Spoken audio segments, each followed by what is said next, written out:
TikTok suspended the account, then reinstated it, apologized and said it was a human error.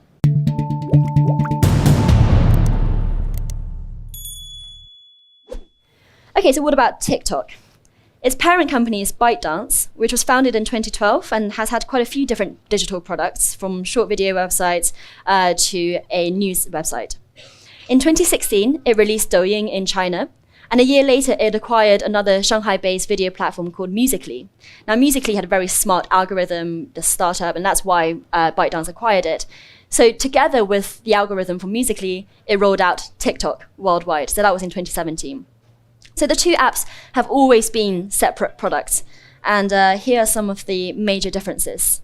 So Douyin is subject to Chinese censorship and is only accessible in mainland China, whereas TikTok has a different set of content accessible worldwide. Users in China can't access TikTok unless you use a VPN, and vice versa. And in Douyin, you can shop while you watch videos, using basically this idea of similar to WeChat, that you can combine e-commerce with social media is replicated in Douyin as well.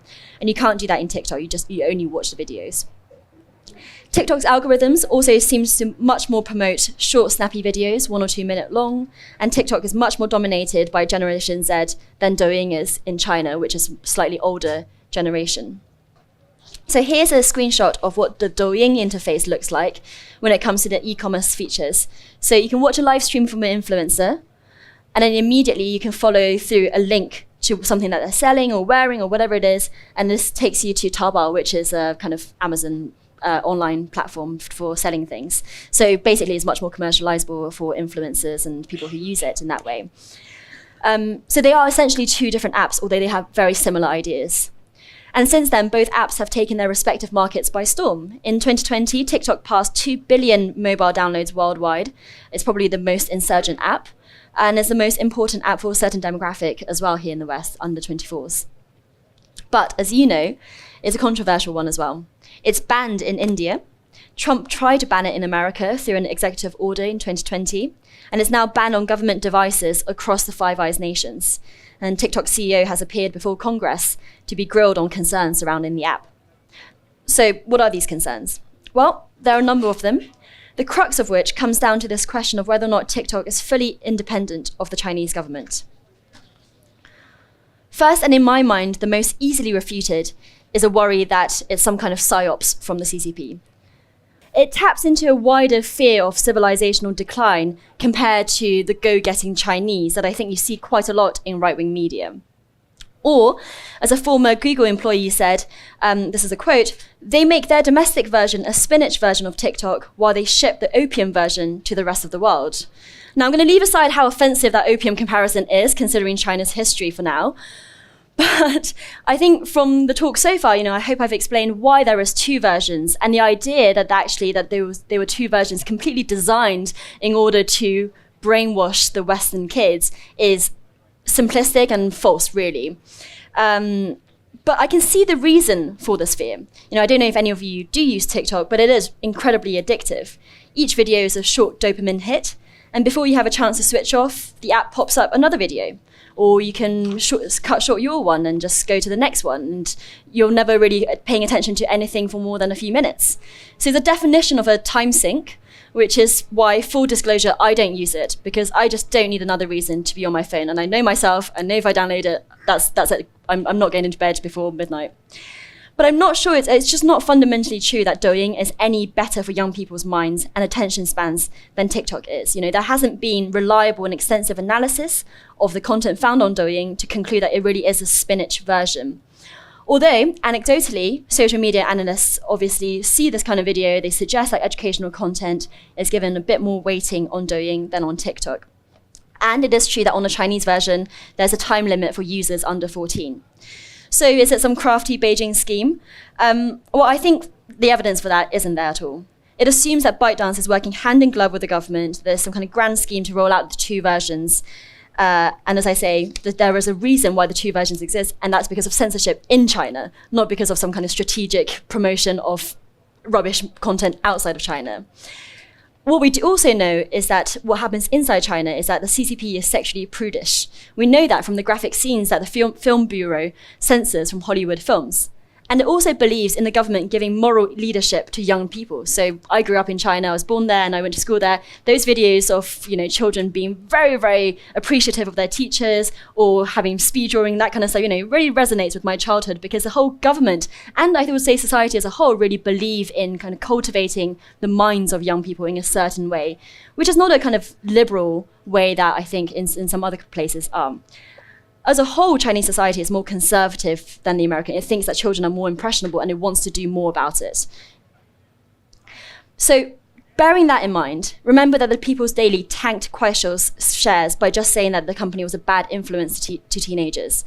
So if it is the case that Douyin's content is more sanitized, if someone did the extensive analysis that is required and found that, then that's not surprising to me, because Douyin is inhabiting that complicated economic environment in China where it needs to not antagonize the Chinese government's sense of social and moral values, also its users' sense of social and moral values. Whereas TikTok, driven purely by profit, doesn't need to follow these same kind of spinach guidelines.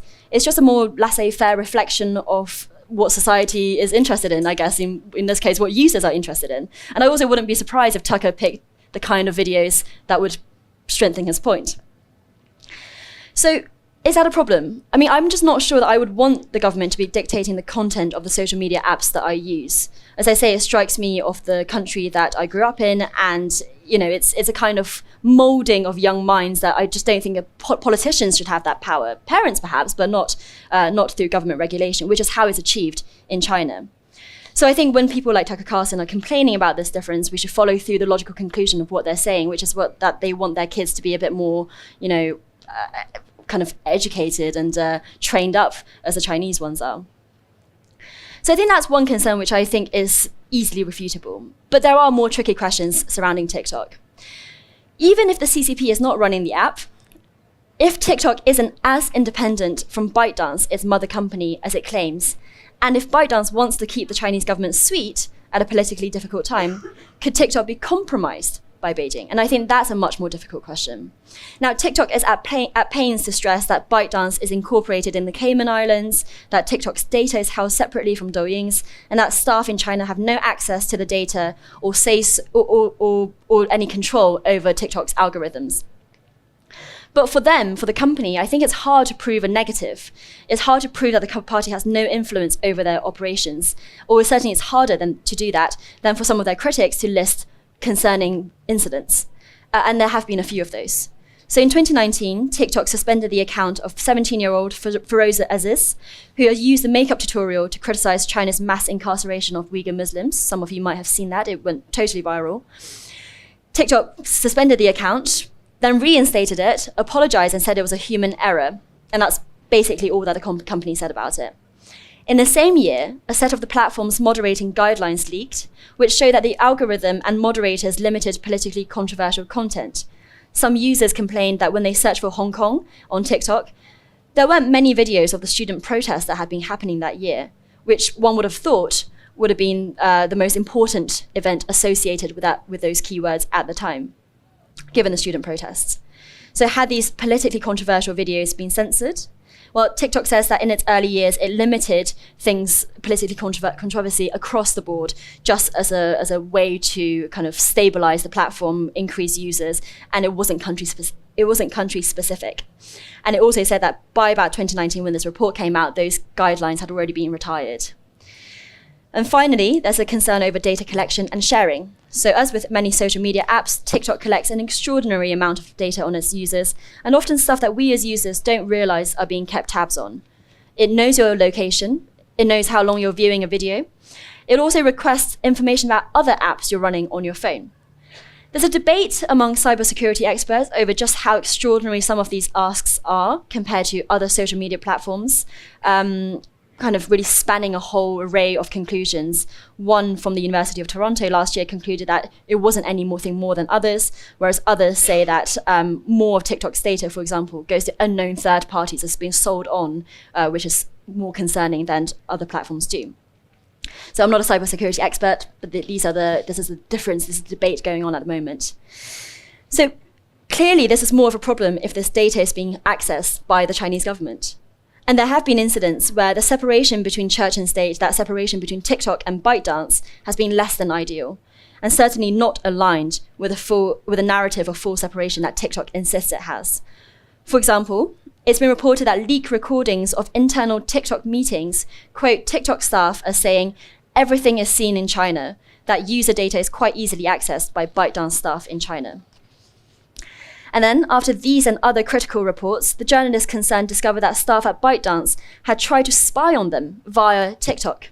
So ByteDance staff was trying to track down who the leaks inside the company were, and who was speaking to journalists. They accessed the location data gathered through tracking down journalists' TikTok accounts, private TikTok accounts, to determine who was meeting with ByteDance staff suspected to be leaking, so just tracking those location data. Now, by the way, ByteDance admits this has happened. It fired 3 staff members while another one resigned, and triggered an internal investigation into how this could have happened. I would say that this is incredibly concerning.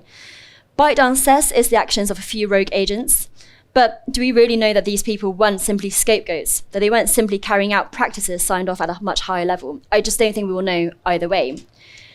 But I think it's important to say, though, that this episode was limited to ByteDance wanting to limit negative coverage of itself.